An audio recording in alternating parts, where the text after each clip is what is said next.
Hello hi welcome back to another blog కాదండి, చిన్న short అనమాట. సో చూస్తున్నారా, నేను పెట్టుకునే కలెక్షన్స్ అయితే ఈ కలెక్షన్ ఏ పేజ్లో చేశానంటే జాహ్నవి కలెక్షన్స్ అండి. అవునండి, జాహ్నవి కలెక్షన్స్లో అస్సలు ఎవరు బుక్ చేయొద్దు అనమాట. ఐటమ్స్ అసలు ఏం బాగలేవు. వాడు చూపించే ఐటమ్ ఏమో సీజెడ్ అండ్ మ్యాట్. మనకు వచ్చే ఐటమ్ ఏంటి అంటే డెలికేట్ ఐటమ్ అనమాట.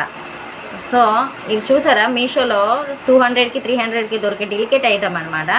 వాడేమో 1900కి 2000కి షేర్ చేస్తాడనమాట.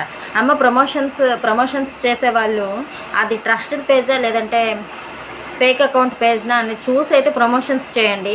మీకు వచ్చే డబ్బుల కోసం మీ ఫాలోవర్స్ని మోసం చేయకూడదు కదా. ప్రమోషన్స్ చేసే వాళ్ళైతే కొంచెం జాగ్రత్తగా అయితే చేయండి. ట్రస్టెడ్ పేజా, కస్టమర్ రివ్యూ అన్నీ ఉన్నాయండి. జాహ్నవి కలెక్షన్స్ 200K ఫాలోవర్స్ అయితే ఉన్నారు. నేనైతే నమ్మి మోసపోయాను వాడిని.